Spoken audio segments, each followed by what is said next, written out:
சொல்லுகின்ற எல்லா காயத்ரி மந்திரங்களுக்கும் தேவதை யாருன்னா, காயத்ரி மந்திரத்தை உருவாக்குறவரே விஸ்வாமித்திரர் தான். அவரு கௌசிகன் என்ற பெயரிலே சத்திரிய குலத்திலே வந்து பிறந்தவர். சிவபெருமானிடத்திலே தவத்தை செய்து தன்னுடைய காயம் என்கின்ற இந்த உடம்பையை திரியாக போட்டு பூஜை செய்து தன் ரத்தத்தையே எண்ணெயாக ஊற்றி தன்னுடைய மேனியை எரித்து வசிஷ்டருக்கு நிகராக பிரம்ம ரிஷி என்ற பட்டத்தை பெற்றவர் விஸ்வாமித்திரர். காயத்ரி மந்திரத்துக்கு அதிதேவதை அவர்தான். சத்திரியா இருந்தவர் தவத்தாலே பிராமணனுடைய இடத்தை பிடித்தவர்.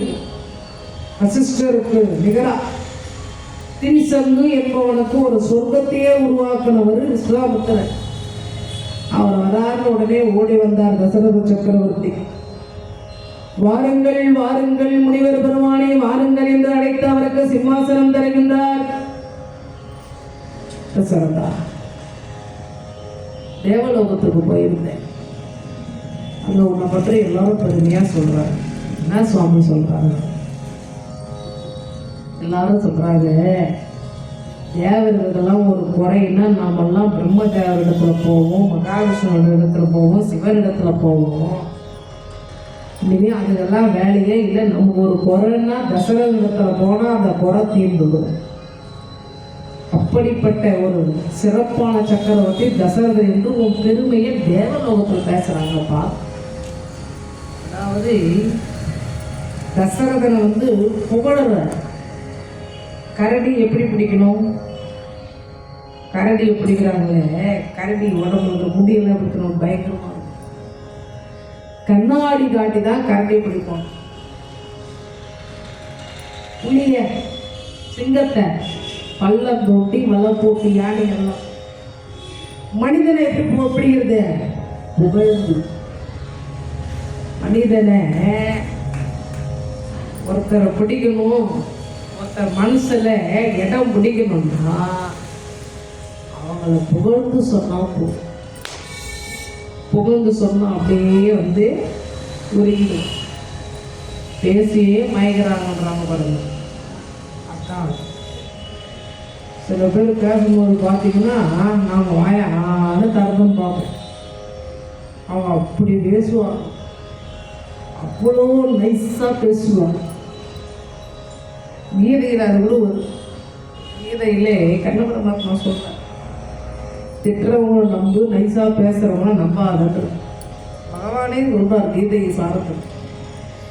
அதுபோல் வந்து புகழ்ந்து சொன்னால் மனம் வந்து எல்லாருக்கும் மகிழ்ச்சி அடைஞ்சிடும் இல்லையா? அப்போ தசரதனுக்கு மகிழ்ச்சி ஆகுது. விஸ்வாமித்திரர் புகழறாரு.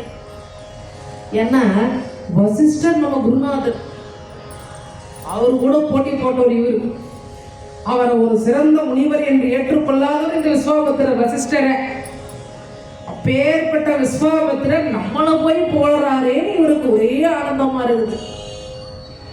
கைகேயி தேர் ஓட்ட நீ சென்று சம்பராசூரனை வதம் செய்து தேவேந்திரன் பதவியை மீட்டுக் கொடுத்தாயே, உன் பெருமையை 14 உலகத்திலே பேசுறாங்க தசரதா.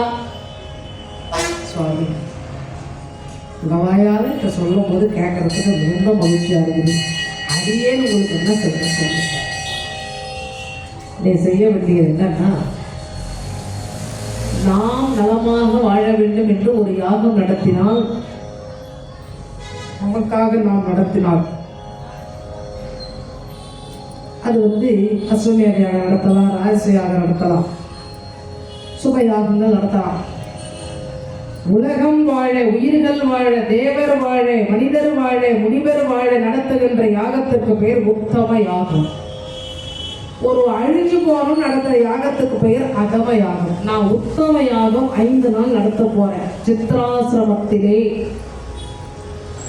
அந்த உத்தம யாகம் நான் நடத்துகிற பொழுது அங்கே அந்த யாகத்தை கெடுக்கிறதுக்கு தாடகை, சுபாகு, மாரிசன் என்று அசுரர்கள்லாம் இருக்கிறாங்க. அவர்களெல்லாம் நான் வெல்ல வேண்டும். அதற்கு எனக்கு சிறந்த வீரன் வேண்டும். அதுக்கு என்ன சுவாமி, 1000 வீரன் இருக்கிறான், அரண்மனையில் அழைச்சு போகணும்.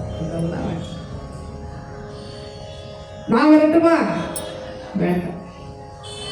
என் குருநாதர் வசிஷ்டர் அழைச்சி போங்களேன். அது ஒரு தாடி, நான் ஒரு தாடி, 2 பேரும் தாடகம் முன்னாடி வாதாடி தான் போய் நிற்கணும். அந்த தாடியை பிடிச்சி இழுத்து சொல்ல தலை மேலே சுழட்டி வேறு மேலே தூக்கி போட்டுருவான் தாடங்க. அவன் அப்படி ஒரு பயங்கரமானவன். அப்படிப்பட்ட ஒரு வீரனை இந்திரலோகத்திலிருந்து வரவேற்கிட்டோமா? நான் தான் உன் தேசத்துல இருந்து கேட்கறேன், நீ ஏன் இந்திரலோகத்துல சொல்ற? இந்திரனே தான் உன்னிடத்துல உதவிக்கு வந்தானே. ஒரு சம்பராசோன்ற அசுரனை வெல்ல முடியாமல் உன்னிடத்துல உதவிக்கு வந்தவன் அவன் எப்படி எனக்கு உதவி செய்ய முடியும்? சுவாமி, உங்களுக்கு உதவி செய்யக்கூடிய வீரன் என் தேசத்தில் இருக்கிறானா? நான் இனியதான எல்லாரும் பேரையும் சொல்லிட்டேன். இல்லை, என் தேரோட்டி சுமந்திரன் அனுப்பிட்டோமா? அவனுக்கு தான் தேர் ஓட்ட சரியான ஆள். தாடையை அவன் ஒன்றும் பண்ண முடியாது. எனக்கே தெரியாமல் ஒரு வீரன் எங்களுடைய அயோத்தியில் இருக்கிறான்.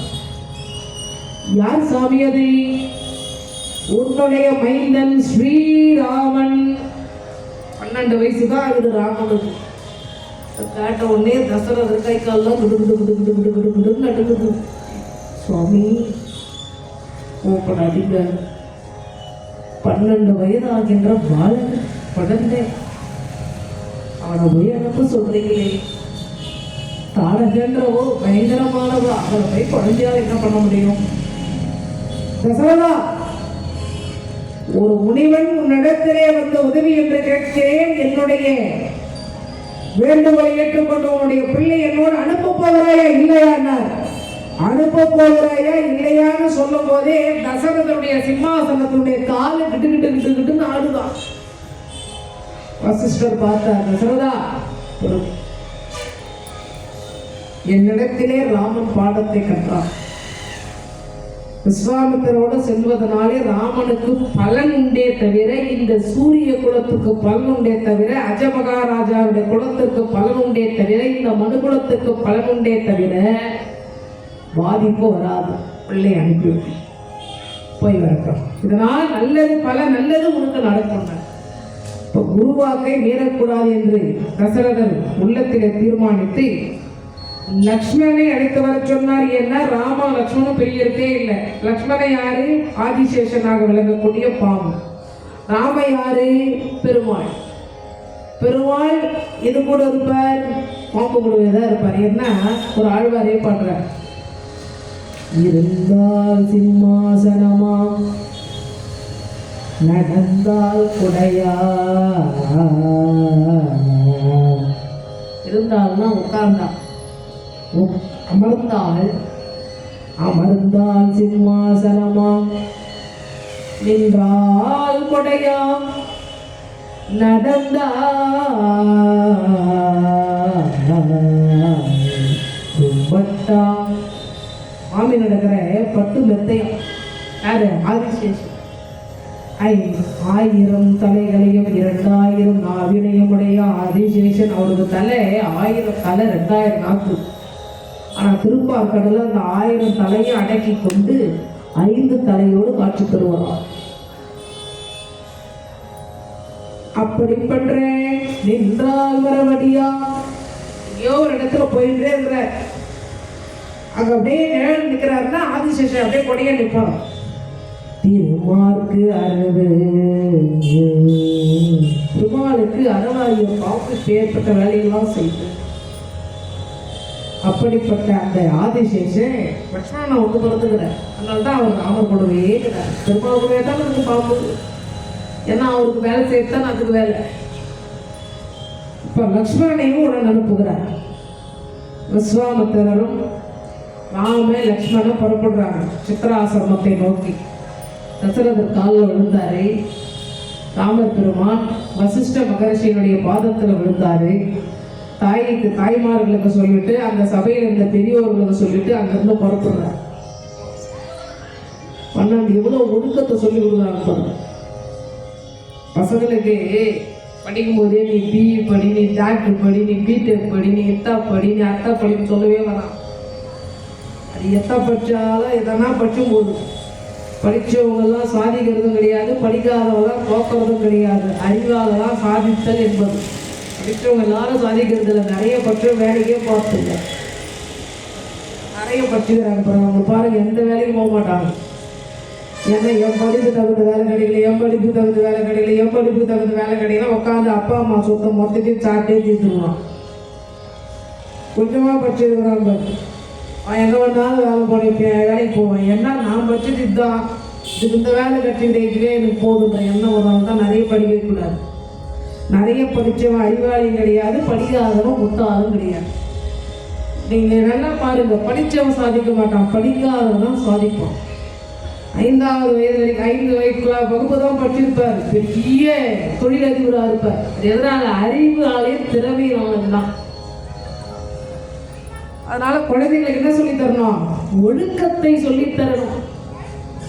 அதுதான் வாழ்நாள் முழுவதும் ஒழுக்கத்தை சொல்லி கொடுத்தா அதுங்க அப்பாவை மதிக்கும், அம்மாவை மதிக்கும், எல்லாரும் மதிக்கும், கட்சி வரைக்கும் நம்மளை மற்ற எதுக்கு சிரிக்க வைக்காம வாழும். நிறைய படிக்க வச்சா என்ன பண்ணா? நம்மளை 8 போய் நடு ரோட்டை நிற்க வச்சுக்கணும். எப்போ நம்மளை பார்த்து சிரிக்கிறாள் இருக்கிறவங்க தான் வெத்தலை பாக்கு கொடுக்க வச்சுக்கணும். எல்லாம் ராமாயணத்தில் வருது. கடைகால் நல்லா இருந்தால் பில்டிங் நல்லா வரும். கடைகால் நல்லா இருந்தால் பில்டிங் நல்லா வரும். நீண்ட நாள் நல்லா இருக்கும். கடைகால் நல்லா இருந்தால் என்ன பண்ணுவோம்? ஒரே ஒரு காற்று பயில கமர்கள் வந்துடும். அப்போ எது குழந்தைகளுக்கு கடைகால்? நல்ல ஒழுக்கம். ஆன்மீகத்தை பயில வைக்கும். இதுதான் கடைகால். அந்த ஆன்மீகத்தில் இருக்கிற குழந்தைலாம் அவசரப்பட்டு ஒரு தவறு செய்ய மாட்டான். இதெல்லாம் நம்ம சொற்பொழியில் கேட்டுருக்கிறோமே, இதெல்லாம் பாவம்னு சொல்லிக்கிறாங்களே, இந்த பாவம் செஞ்ச இந்த தண்டனைன்னு சொல்லிக்கிறாங்களே, நம்ம செய்யக்கூடாது. அந்த யோசனை வரும். டிவியை பார்க்க வச்சா அதில் மொத்தமே குத்துறது, வெட்டுறது, வரிகிறது, மண்டையை பழகிறது தான்.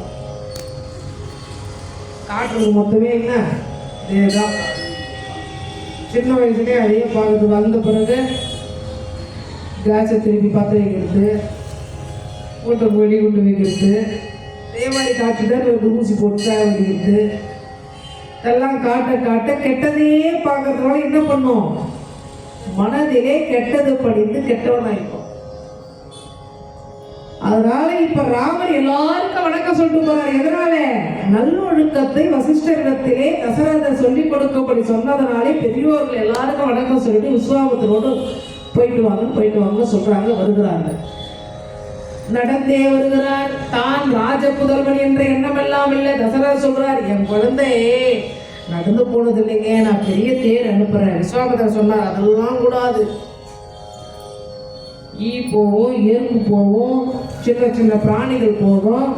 பெரிய பிராணிகளை பார்த்து தேரை ஒதுக்க முடியும், தரையில போற சின்ன எறும்புகளை பார்த்து தேரை ஒதுக்க முடியுமா? அதெல்லாம் சாகச்சா பாவம் இல்லையா? நடந்தே வரட்டும் ராமன் லட்சுமணன். நடந்தே வர நடந்தே வருகிற பொழுது காடுகளையும் மலைகளையும் தாண்டி ஒரு பயங்கரமான பாலைவனம் பார்த்தா ராமர். குருநாதா, இப்படி இருக்கிற பாலைவனம், எங்கேயுமே தண்ணி இல்லை, ஒரு மரம் இல்லை, ஒரு செடி இல்லை, ஒரு கொடி இல்லை, அனல் வீசுதே, இது என்ன? இது காரணம்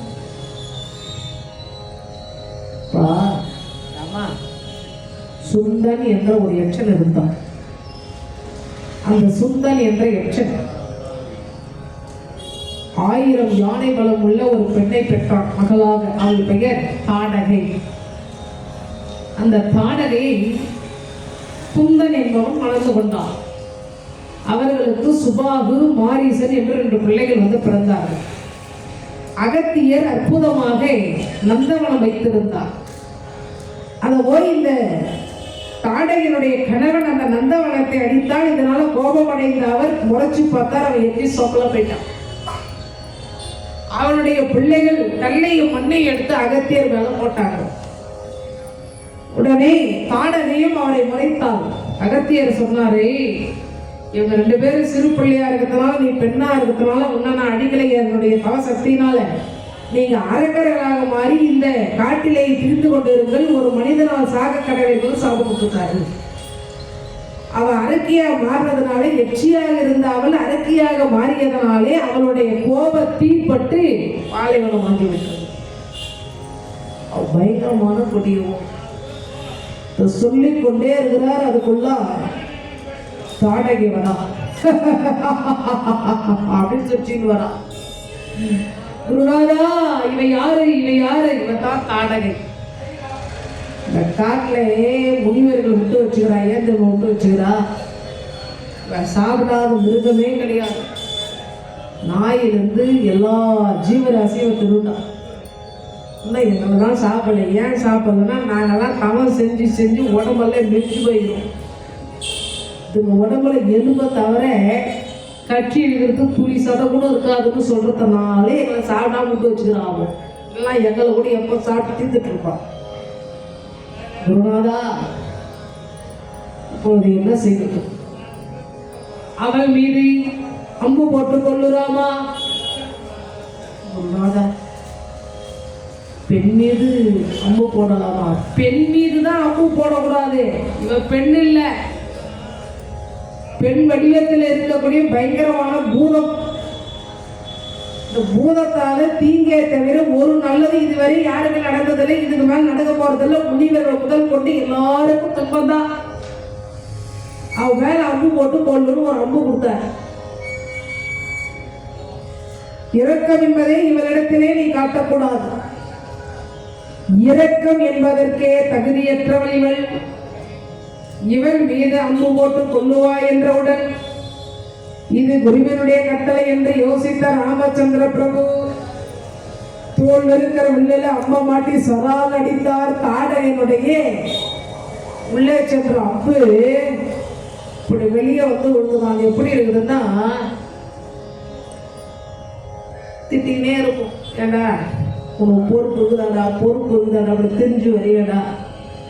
எனக்கு தெரியாது, நீங்கள் 5000 ரூபா ஒன்று காலேஜில் கேட்டுக்கிறாங்க. ஏண்டா பொறுப்பு இருக்குதாடா, பொறுப்பு. இந்த காதில் சொல்கிறத வழிந்து காதில் விட்டுருவோம்.